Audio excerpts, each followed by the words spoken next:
pahlawanku, inspirasiku. Assalamualaikum warahmatullahi wabarakatuh.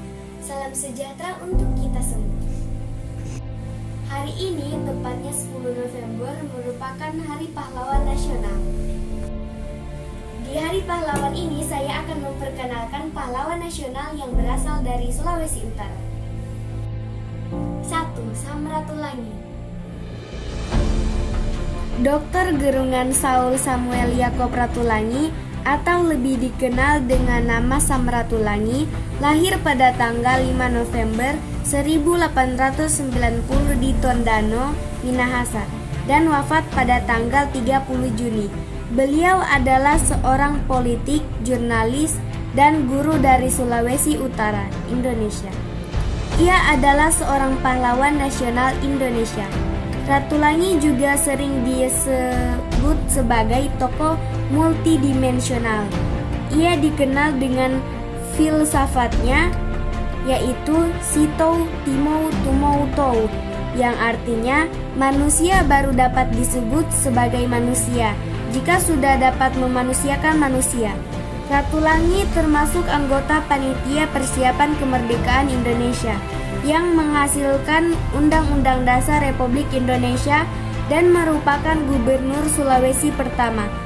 Perjuangan beliau adalah saat Pak Samratulangi diangkat menjadi anggota Dewan Rakyat Volkswagen pada tahun 1927. Untuk mewakili rakyat di Minahasa, ia terus mengusik hak-hak rakyat dan mendukung nasionalisme Indonesia dengan menjadi anggota fraksi kebangsaan yang dimulai dengan Muhammad Husni Thamrin. 2. Ari Frederick Lasut. Ari Frederick Lasut lahir 6 Juli 1918 dan wafat pada tanggal 7 Mei 1949. Ari Lasut adalah seorang pahlawan nasional Indonesia dan ahli pertambangan dan geologi. Dia terlihat dalam Perang Kemerdekaan Indonesia dan pengembangan sumber daya pertambangan dan geologi pada saat-saat permulaan negara Republik Indonesia. Lasut dilahirkan di Desa Kapataran yang sekarang berada di Kabupaten Minahasa, Provinsi Sulawesi Utara. Dia adalah putra tertua dari 8 anak dari Darius Lasut dan Inkan Supit. Perjuangan Pak Ari Lasut ini yaitu turut aktif dalam organisasi Kebangkitan Rakyat Indonesia Sulawesi yang bertujuan untuk membela kemerdekaan Indonesia. Dia juga adalah anggota Komite Nasional Indonesia Pusat, awal mula Dewan Perwakilan di Indonesia. Akhirnya Pak Ari Lasut terus diincar oleh Belanda karena pengetahuannya tentang pertambangan dan geologi di Indonesia. Tetapi ia tidak pernah mau bekerja sama dengan mereka. Pada pagi hari tanggal 7 Mei 1949, Lasut diambil oleh Belanda dari rumahnya dan dibawa ke Pakem, sekitar 7 km di utara Yogyakarta. Di sana beliau ditembak mati. 3. Maria Walanda Maramis. Maria Walanda Maramis lahir pada tanggal 1 Desember 1872 dan wafat pada tanggal 22 April 1924. Maria Walanda Maramis adalah seorang pahlawan nasional Indonesia karena usahanya untuk mengembangkan keadaan wanita di Indonesia pada permulaan abad ke-20. Pada tahun 1919, sebuah badan perwakilan dibentuk di Minahasa dengan nama Minahasa Rat. Mulanya anggota-anggotanya ditentukan, tetapi pemilihan oleh rakyat direncanakan untuk memilih wakil-wakil rakyat selanjutnya. Hanya laki-laki yang bisa menjadi anggota pada waktu itu, tetapi Maramis berusaha supaya wanita juga memilih wakil-wakil yang akan duduk di dalam badan perwakilan tersebut. Usahanya berhasil pada tanggal 1921, di mana keputusan datang dari Batavia yang memperbolehkan wanita untuk memberi suara dalam pemilihan anggota-anggota Minahasa Rat. 4. Kapten Pierre Tendean.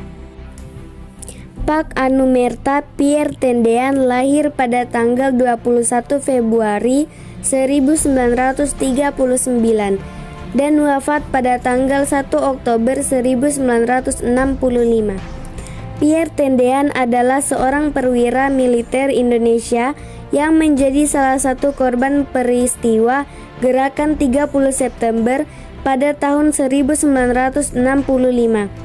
Mengawali karir militer dengan menjadi intelijen dan kemudian ditunjuk sebagai Ajudan Jenderal Besar TNI Abdul Haris Nasution, menggantikan Kapten Kav Adolf Gustav Manulang, Ajudan Pak Nasution.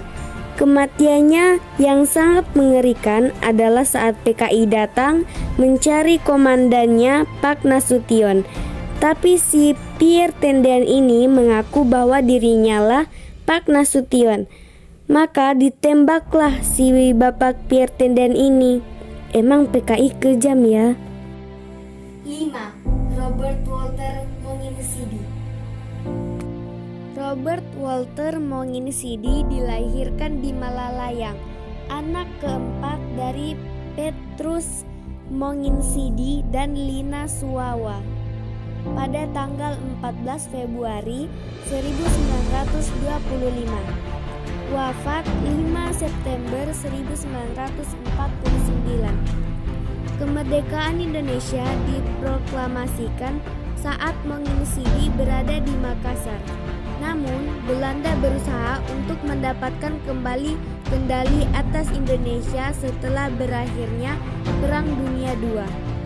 Mereka kembali melalui Nica.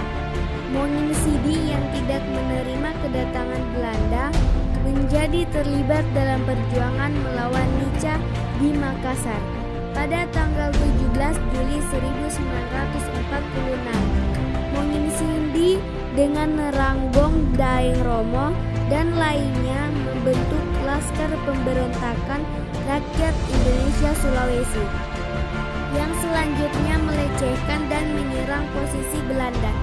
Dia ditangkap oleh Belanda pada 28 Februari 1947, tetapi berhasil kabur pada 27 Oktober 1947. Belanda menangkapnya kembali dan kali ini Belanda menjatuhkan hukuman mati kepadanya. Monginsidi dieksekusi oleh tim penembak pada 5 September 1949. Jasadnya dipindahkan ke Taman Makam Pahlawan Makassar pada 10 November 1950. Itulah sedikit biografi para pahlawan yang berasal dari Sulawesi Utara. Next time kita akan membahas lebih banyak lagi ya. Saya, Mayada Putri Dwi Sugiarto, siswa dari SD Negeri 119 Manado. Perjuangan belum berakhir. Mari kita berkumpul persatuan untuk membangun negeri